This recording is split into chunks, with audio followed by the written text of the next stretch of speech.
Assalamualaikum warahmatullahi wabarakatuh. Anak-anakku, siswa-siswi SMPI yang saya cintai, semoga kalian semua sukses jadi anak yang soleh dan solehah. Pada kesempatan ini, saya akan memberikan materi tentang kehidupan pada masa pra-aksara. Anak-anakku yang saya cintai, saya bangga-banggakan. Tujuan pembelajaran ini yang pertama mendeskripsikan perubahan dan kesinambungan masyarakat Indonesia pada masa pra-aksara. Yang kedua, mengkomunikasikan hasil identifikasi karakteristik masyarakat pada masa pra-aksara. Yang ketiga, mendeskripsikan kehidupan masyarakat Indonesia pada masa pra-aksara. Bangsa Indonesia memiliki sejarah panjang kajian sejarah, dimulai sejak periode masa pra-aksara. Berakhirnya masa pra-aksara ditandai dengan masuk dan berkembangnya Hindu-Buddha. Setiap masa kajian sejarah Indonesia memiliki karakteristik yang unik, di mana masa pra-aksara merupakan awal mulai kehidupan manusia dalam tingkatan sederhana sampai dengan kehidupan tingkat lanjut. Masyarakat pra-aksara telah mampu menciptakan kebudayaan dari masa ke masa, sudah mengalami perkembangan ke arah yang lebih maju. Kehidupan pada masa pra-aksara yang akan kita pelajari, yang pertama mengenal masa pra-aksara, yang kedua periodisasi masa pra-aksara, yang ketiga manusia purba di Indonesia, yang keempat nenek moyang bangsa Indonesia. Mengenal masa pra-aksara. Masa pra-aksara berlangsung sejak manusia belum mengenal tulisan. Mengapa tulisan dijadikan pembatas masa pra-aksara? Aksara digunakan manusia untuk berkomunikasi dan menyimpan informasi. Manusia yang telah mengenal tulisan biasanya meninggalkan catatan tertulis kepada generasi berikutnya. Catatan tertulis tersebut dapat berupa batu bertulis atau namanya prasasti atau naskah kuno. Melalui catatan tersebut, generasi penerus dapat mengetahui kehidupan manusia pada zaman dahulu. Dengan demikian, perkembangan tulisan menjadi faktor penting untuk mengetahui suatu peradaban. Pra berarti sebelum dan aksara berarti tulisan. Para pakar juga menggunakan istilah lain untuk menyebut masa pra-aksara, yaitu dengan sebutan masa nirleka. Nirleka berasal dari kata nir yang berarti tidak dan leka yang berarti tulisan. Berarti zaman ketika manusia belum atau tidak mengenal tulisan. Kehidupan pada masa pra-aksara dapat dipelajari melalui benda-benda peninggalan manusia pada waktu itu. Peninggalan tersebut bisa berupa fosil atau artefak, sisa-sisa atau bekas-bekas makhluk hidup yang menjadi batu atau mineral. Untuk menjadi fosil, sisa-sisa hewan atau tanaman ini harus segera tertutup sedimen. Dari fosil, pakar mengetahui ciri fisik makhluk hidup pada masa pra-aksara. Artefak adalah benda arkeologi atau peninggalan benda-benda bersejarah, yaitu semua benda yang dibuat atau dimodifikasi oleh manusia yang dapat dipindahkan. Artefak membantu para pakar memperkirakan perkembangan kehidupan manusia pada masa praaksara seperti yang terlihat dalam gambar ini. Periodisasi secara arkeologis. Para pakar arkeologis membagi zaman praaksara menjadi dua. Yang pertama zaman batu dan yang kedua zaman logam. Zaman batu terbagi menjadi 4. Yang pertama zaman Paleotikum atau zaman batu tua, berlangsung selama kira-kira 600.000 tahun yang lalu. Yang kedua, zaman Mesolitikum atau zaman batu tengah, di masa pada akhir zaman es atau kira-kira 10.000 tahun yang lalu. Yang ketiga, zaman Neolitikum atau zaman batu muda, berlangsung kira-kira 1500 sebelum Masehi. Dan yang keempat, zaman Megalitikum atau zaman batu besar, ditandai dengan munculnya kebudayaan dalam bentuk monumen yang berukuran besar dari batu. Zaman logam atau zaman perundagian berlangsung ketika manusia pada masa praaksara sudah dapat membuat peralatan. Manusia sudah mengenal teknik melebur dan mencetak logam menjadi peralatan yang diinginkan. Zaman logam terbagi 3, zaman tembaga, zaman perunggu, dan zaman besi. Hasil budaya bangunan pada masa praaksara, misalnya sarkofagus dengan penguburan sikap jongkok, merupakan kuburan batu yang berbentuk lesung yang tertutup. Kemudian waruga di Sulawesi, kubur batu berbentuk kubus. Dolmen merupakan meja batu tempat meletakkan sesajen. Menhir merupakan tempat pemujaan.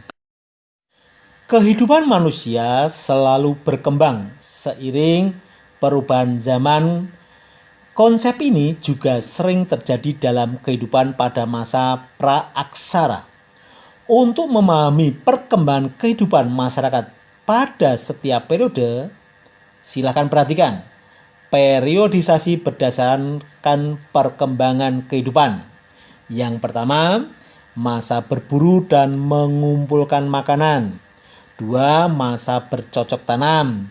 Yang ketiga, masa perundagian. Masa berburu dan mengumpulkan makanan, masa ini berlangsung sejak 2 juta sampai 10.000 tahun yang lalu. Kehidupan manusia pada masa itu masih sangat sederhana. Manusia hanya mengkonsumsi makanan yang disediakan oleh alam tanpa diolah terlebih dahulu. Kehidupan ekonomi manusia pada masa berburu ini menggambarkan kehidupannya pada kondisi alam. Kehidupan sosial manusia pada masa ini hidupnya berpindah-pindah atau nomaden. Kehidupan budaya manusia pada masa ini sudah mampu membuat alat-alat sederhana yang terbuat dari batu dan tulang. Masa bercocok tanam, pada masa ini manusia purba sudah membudidayakan tanaman dari beternak atau food producing. Kehidupan ekonomi pada masa bercocok tanam masyarakat praaksara mulai mengolah alam untuk memenuhi kehidupan manusia. Kehidupan sosial masyarakat pada masa ini telah menerapkan kehidupan sosial yang lebih modern daripada masa sebelumnya. Hidupnya sudah mulai berkelompok. Kehidupan budaya manusia purba pada masa bercocok tanam sudah mulai mahir membuat berbagai peralatan dari alat yang dihasilkan sudah dibuat halus dan memiliki beragam fungsi. Masa perundagian Masa perundagian diperkirakan bersamaan dengan zaman perunggu. Peradaban manusia pada masa ini tergolong maju. Kondisi ini terlihat dari teknologi yang digunakan untuk membuat peralatan yang jauh lebih tinggi dari masa-masa sebelumnya. Kehidupan ekonomi, aktivitas ekonomi masyarakat praaksara pada masa perundagian tidak lagi sekedar memenuhi kebutuhan hidup. Mereka juga melakukan kegiatan ekonomi dengan tujuan meningkatkan kesejahteraan. Kehidupan sosial, kehidupan masyarakat zaman perundagian makin teratur, dan pada masa ini manusia telah mengenal pembagian kerja berdasarkan kemampuan yang dimiliki.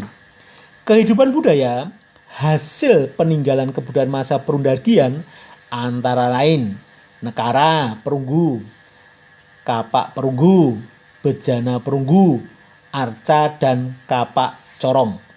Perkembangan kebudayaan pada masa perundagian berkaitan dengan sistem kepercayaan, dan masa perundagian menghasilkan beberapa kebudayaan yang berkaitan dengan upacara. Manusia purba di Indonesia. Bagaimana corak kehidupan manusia purba di Indonesia? Apa saja jenis manusia purba yang pernah hidup di Indonesia? Yang pertama, Meganthropus paleojavanicus. Sebagai manusia yang paling primitif, manusia purba ini diyakini merupakan makhluk tertua yang pernah hidup di Pulau Jawa.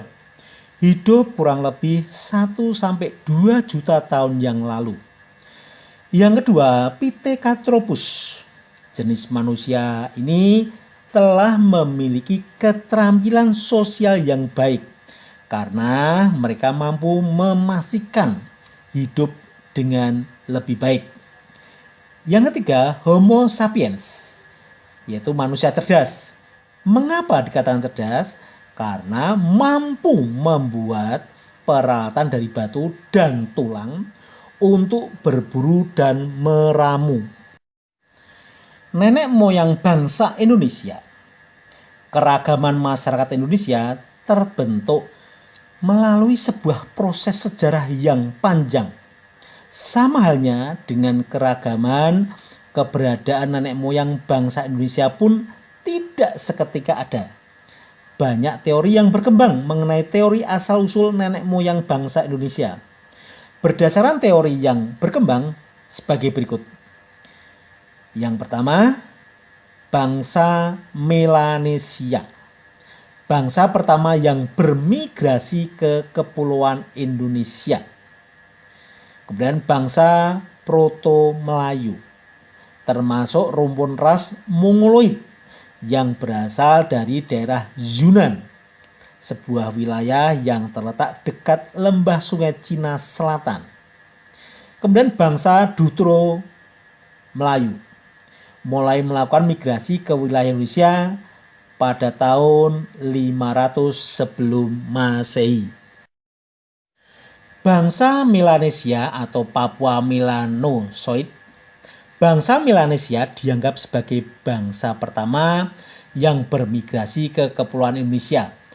Pendapat ini didasarkan pada penelitian terhadap benda-benda peninggalan kapak pendek.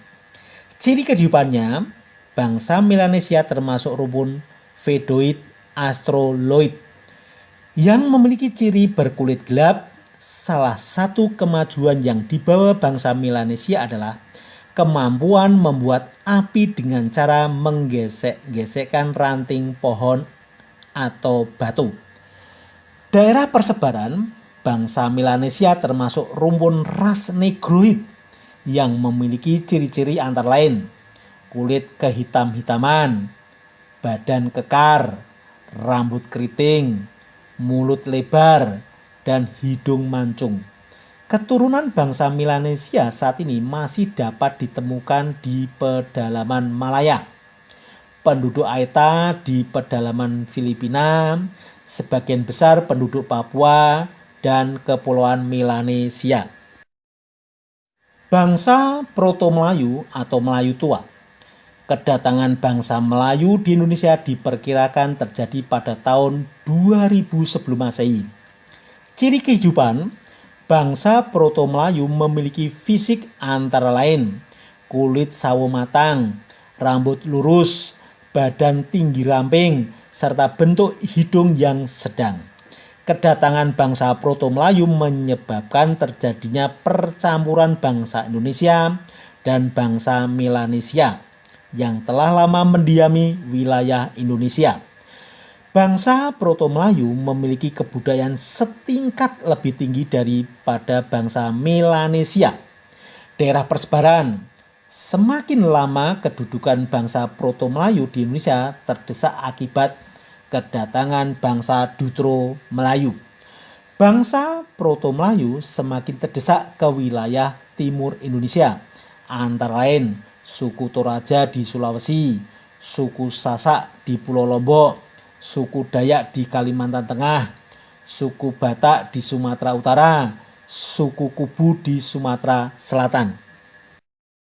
Bangsa Dutro Melayu atau Melayu Muda. Bangsa Dutro Melayu atau Melayu Muda mulai melakukan migrasi ke wilayah Indonesia pada tahun 500 sebelum Masehi. Bangsa Melayu Muda merupakan hasil percampuran antara bangsa Proto-Melayu dan bangsa Arya. Bangsa ini berasal dari wilayah Indochina bagian utara dan sekitarnya. Ciri kehidupan bangsa Dutro Melayu memiliki fisik yang tidak jauh berbeda dengan mayoritas penduduk Indonesia saat ini. Bangsa Dutro Melayu memiliki kebudayaan yang lebih maju dibandingkan bangsa Proto-Melayu. Terlihat dari kemampuan membuat benda logam seperti perunggu dan besi. Daerah persebaran migrasi bangsa Dutro Melayu ke Indonesia mendorong bangsa Proto-Melayu yang sebelumnya hidup di sekitar aliran sungai terdesak ke pedalaman. Bangsa Dutro Melayu menjadi penyumbang terbesar sebagai nenek moyang bangsa Indonesia saat ini. Keturunan bangsa Dutro Melayu antara lain orang Aceh, Minangkabau, Jawa, Bali, dan Bugis. Kesimpulan yang dapat diperoleh dari materi ini, anak-anakku yang sangat saya cintai, saya banggakan.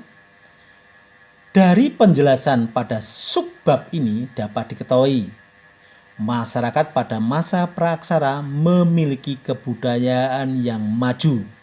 Masyarakat praaksara telah menjalin hubungan kebudayaan dengan daerah lain.